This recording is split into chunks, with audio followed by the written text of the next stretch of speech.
Hi friends, இப்போ singer ஸ்வகதா கிருஷ்ணனுக்கு நடந்ததை தொடர்ந்து மியூசிக் டைரக்டர் ஜேம்ஸ் வசந்தன் அவர்கள் அதுக்கு ரியாக்ட் பண்ணியிருக்காரு.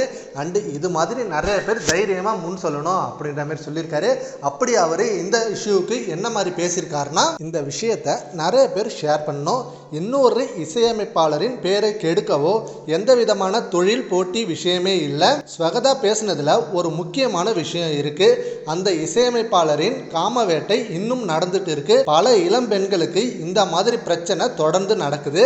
அதனால இது உடனே நிக்கணும், பெண்கள் பாதுகாப்பாக இருக்கணும், அதுக்காக அவ யாருன்னு வெளியில வரணும். ஸ்வகதாவை நாம ஃபோர்ஸ் பண்ணி பேச சொல்ல முடியாது, ஆனா அவங்க கொடுத்த க்ளூஸ் போதுமானது. இந்த இன்டர்வியூ கமெண்ட்ஸ்லயே பல பேர் அவன் பேரை சொல்லிட்டாங்க. போலீஸ் கிட்ட போச்சுன்னா சில நிமிஷத்துல அவனை கண்டுபிடிச்சு கைது பண்ண முடியும் அப்படின்னு ஜேம்ஸ் வசந்தன் அவர்கள் சொல்லியிருக்காங்க. இதை நிறைய பேர் ஆதரிக்கிறாங்க. ஏன்னா அவங்க சீக்கிரமே அது யாருன்னு சொன்னாதான் இது மாதிரி நிறைய பெண்களோட வாழ்க்கையை காப்பாற்ற முடியும். ஏன்னா இப்ப சூப்பர் சிங்கரா இருக்கட்டும், இல்ல ஜி தமிழ்ல நடந்த சரிகமப நிகழ்ச்சி மூலமா நிறைய இளம் பாடகிகள் வந்துகிட்டு இருக்காங்க. அவங்களுக்கு நிறைய வாய்ப்புகள் கிடைக்குது.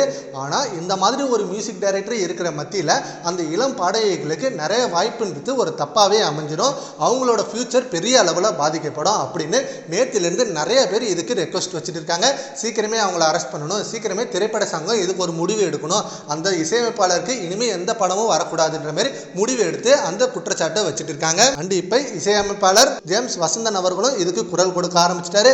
சீக்கிரமே இது நிறைய பேர் குரல் கொடுத்து பெரிய இஷ்யூ ஆகி அண்ட் இதுக்கு ஒரு நல்ல நீதி கிடைக்கணும் அப்படின்னு வெயிட் பண்ணிட்டு இருக்காங்க. சரி, ஓகே ஃப்ரெண்ட்ஸ், இப்ப ஜேம்ஸ் வசந்தன் சொன்னதை பத்தி உங்க ஒப்பீனியனை நம்ம கமெண்ட் பாக்ஸ்ல கமெண்ட் பண்ணுங்க. Thank you friends.